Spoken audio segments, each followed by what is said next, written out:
అందరికీ happy evening. అందరూ కూడా చాలా స్ట్రెస్లో ఉంటారు పేరెంట్స్ అంతా. ఏంటి అంటే స్కూల్స్ ఓపెన్ కాబట్టి పిల్లల యొక్క యాక్టివిటీస్లో ఫుల్ బిజీ ఉంటారు. కానీ రీసెంట్గా మనం వినకూడదు అనుకునేది, మనం చూడకూడదు అనుకునేటటువంటి విషయం ఒకటి జరిగింది. క్రికెట్ స్టేడియం దగ్గర విరాట్ కోహ్లీ గారిని చూడడానికి అభిమానులంతా వెళ్ళారు. కొద్దిమంది ఇంటికి సేఫ్గా తిరిగి వచ్చారు, కొద్దిమంది వేరే విధంగా వచ్చారు. మీకు అర్థమై ఉంటుంది. నిన్న ఒక వీడియో చూసుంటాం మనం.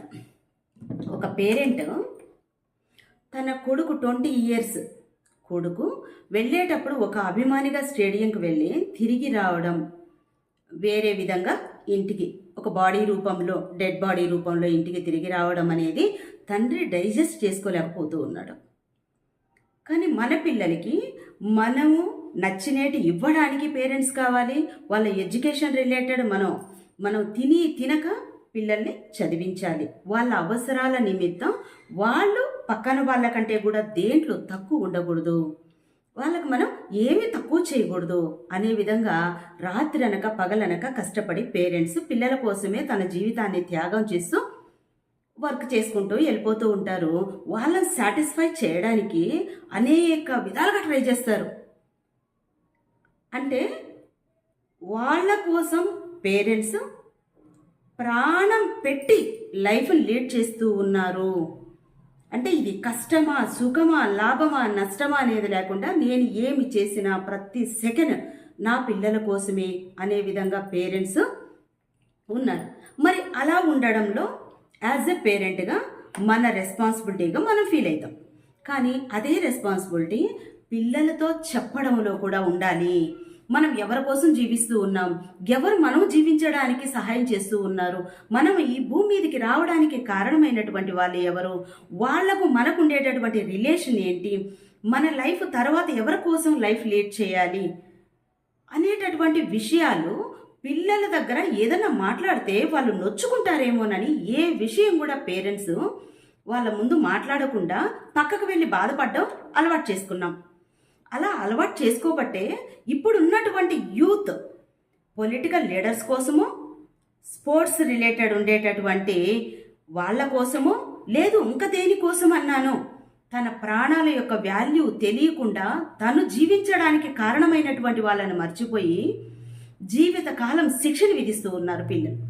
ఆ తప్పు ఎవరిది? మరి పిల్లలకి పేరెంట్స్ ఒకసారి చెప్తే వాళ్ళు ఒక్కసారి బాధపడచ్చు. బాధపడినా కూడా వాళ్ళకి ఆలోచన అనేది ఏదో ఒక టైంలో నిజమే కదా, మా అమ్మ చెప్పింది నిజం కదా, మా నాన్న చెప్పింది నిజం కదా ఉండాలి. ఎవరైనా కూడా ఒక ఇన్స్పిరేషన్గా ఉండాలి, ఎవరైనా ఇన్స్పిరేషన్గా తీసుకోవాలి. ఎప్పుడు వాళ్ళను చూసి అదే మార్గంలో నడవాలి. నా లైఫ్ కూడా నేను ఒక సెలబ్రిటీగా ఉండాలి, నా కోసం 10 మంది నేను ఇచ్చే ఇన్ఫర్మేషన్ కోసం వెయిట్ చేయాలి అనే స్థాయికి రావడానికి ఎవరినైనా ఇన్స్పిరేషన్గా తీసుకోవాలి. ఆ దారిలో ఇల్లు నడవాలి. అంతవరకు బాగుంది.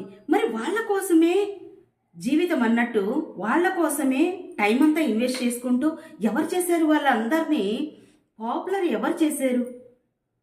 వాళ్ళు సెలబ్రిటీస్ ఎలా అయ్యారు? వీళ్ళంతా అభిమానించబట్టే, వీళ్ళంతా వాళ్ళని ఫాలో కాబట్టే వాళ్ళు సెలబ్రిటీస్గా అయ్యారు. వాళ్ళు ఆడుతూ ఉన్నారు, వాళ్ళు డబ్బులు తీసుకుంటూ ఉన్నారు అనేటటువంటి కనీస జ్ఞానం మన యువతకు లేకపోయింది.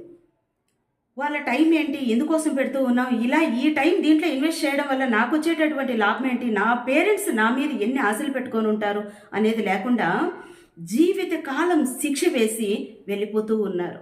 మనం ఏదన్నా అన్నాం పిల్లల్ని అనుకోండి, ఏదో 2 నిమిషాలు బాధపడతారు, 3 నిమిషాలు బాధపడతారు, లేదు 1 డే బాధపడతారు, ప్రాబ్లం లేదు.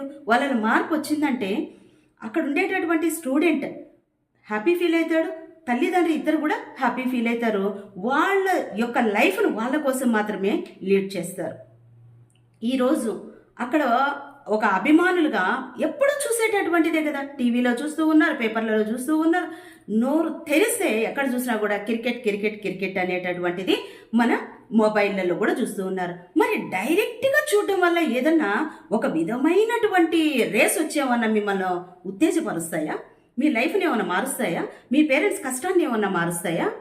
మీరు ఎందుకు జీవిస్తూ ఉన్నారు అనడానికి ఏమన్నా మీకు ఒక అద్భుతం ఏదో జరుగుతుందా? మరి ఎందుకు ఇంత హైపర్ యాక్టివ్గా అక్కడికి వెళ్ళి తన కోసం ఉన్నటువంటి వాళ్ళని మర్చిపోయి తను ఎవరో తెలియనటువంటి వాళ్ళ కోసం ప్రాణత్యాగాలు చేయడం ఏంటి? అంటే పిచ్చి పీక్స్కి వెళ్ళిపోయింది యువతకి. అది అట్లా తిరిగి ఇట్లా తిరిగి మళ్ళీ ఎవరికాడికి వస్తుందంటే పేరెంట్స్ దగ్గరికి, సొసైటీ దగ్గరికి వస్తుంది. పేరెంట్స్ మాట్లాడారు అనుకోండి, నా పిల్లలు బాధపడతారు. సొసైటీలో మాట్లాడారు అనుకోండి, మీకేం సంబంధం, మా పిల్లలు మీరనడానికి పేరెంట్స్ వెనకేసుకొస్తారు. మరి తప్పెవరిది? మరి బాధపడేటప్పుడు ఈరోజు ఆ వీడియో చూసినప్పుడు ఎంత బాధగా ఉందంటే, తన తండ్రి బాబు చనిపోయి ఇన్ని రోజులైంది, అక్కడ ఎక్కడైతే పూడ్చిపెట్టారో అక్కడికి వెళ్ళేసి దాని మీద పడుకొని ఆ ఆ రోదన ఎలా ఉంది అంటే అంత భయంకరంగా, అంత బాధాకరంగా ఉంది. మరి ఆ బాధ ఎవరు తీరుస్తారు? అంటే లైఫ్ టైము శిక్ష వేసేసి వెళ్ళిపోయాడు అతను. మరి ఈ పేరెంట్స్ ఏమైపోవాలి? ఎలా బ్రతకాలి? ఎవరి కోసం ఇన్ని రోజులు కష్టపడ్డారు? ఎవరిని వాళ్ళ జీవితం అనుకున్నారు? మరి ఇవన్నీ ఎవరికి చెప్పుకోవాలి? వాళ్ళు వెళ్ళిపోయిన వాళ్ళు ఏమన్నా చూస్తారా? సొసైటీ లాస్ట్ కట్టదిరిగి ఇట్టదిరిగి పేరెంట్స్కి కరెక్ట్గా పెంచలేదనే మాట వేస్తుంది. కాబట్టి ప్లీజ్ మన పిల్లలు ఒక్కరోజు లేదు 2 రోజులు బాధపడినా పర్లేదు, మనం చెప్పాలనుకున్నటువంటివి పక్కింటి పిల్లల గురించి మనం ఏదైతే ఆలోచించేసి ఆ పిల్లలకి ఇది మారిస్తే బాగుండని మనం అనుకుంటామో మన ఇంట్లో పిల్లలకు కూడా సేమ్ అదే సజెషన్ ఇవ్వండి. ఎందుకు అంటే పక్కన వాళ్ళు సజెషన్ ఇస్తే మనకు నచ్చదు పేరెంట్స్కి. మా పిల్లలకు మీరేంది సజెషన్ ఇచ్చేది, మేము పేరెంట్స్ ఉన్నాం కదా అని చెప్తారు, మంచి వాళ్ళే. కానీ ఈ బాధను ఎవ్వరూ పంచుకోలేరు, ఎవరికి మీరు షేర్ చేసినా ఆ బరువు దిగుతుంది అనుకోవాల్సిందే, కానీ ఆ బాధ తీరదు. ప్రతి పేరెంట్ కూడా మన పిల్లలకి మనం చెప్పుదాం. అభిమానం అనేది ఎంతవరకు ఉండాలి అంటే ఆ దారిని ఎంచుకునేటటువంటి వాళ్ళు అందులో ఉండేటటువంటి కష్ట సుఖాలను తెలుసుకోవడానికి, కానీ వాళ్ళని ఇన్స్పిరేషన్గా చేసుకొని గుకేష్ దొమ్మరాజు గారు ఈ మధ్య వినుంటారు. మరి ఆ ఆటని ఎంతమంది టీవీల దగ్గర కూర్చొని చూశారు, ఆ ఆటని చెస్ని ఎంతమంది మొబైళ్ళల్లో చూశారు చూడండి. అంటే ఒక ప్రపంచానికే వన్నె తెచ్చేటటువంటి ఏకైక వ్యక్తిగా ఆడేటప్పుడు ఎంత మనం సపోర్ట్ చేయాలి. మరి వీళ్ళు ఒక జట్టుగా ఆడేటటువంటి వాళ్ళకేదో డబ్బులు వస్తుంది, వాళ్ళు ఏదో సెలబ్రిటీస్గా అయ్యారు, వాళ్ళ లైఫ్ వాళ్ళు సెట్ చేసుకుంటారు. ఈరోజు ఏమైంది? మీ ప్రాణానికి అంతో ఇంత వెలగట్టేస్తారు, ఆ డబ్బులు ఇచ్చేస్తారు, 10 రోజుల తర్వాత మర్చిపోతారు, వాళ్ళ పనులు చేసుకుంటారు, వాళ్ళ గేమ్స్ వాళ్ళు ఆడుకుంటారు, వాళ్ళు హ్యాపీగా ఉంటారు. మరి పేరెంట్స్ పరిస్థితి ఏంటి?